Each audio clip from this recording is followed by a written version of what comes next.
Hey everyone, today I have the other video with Logitech speakers, Logitech system. But now this subwoofer is wired to the subwoofer wires, and I have this speaker here, this for mid frequencies.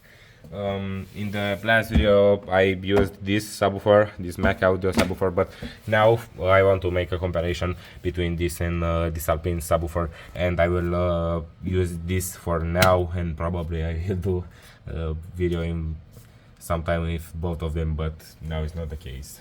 So let's start. I will use the same music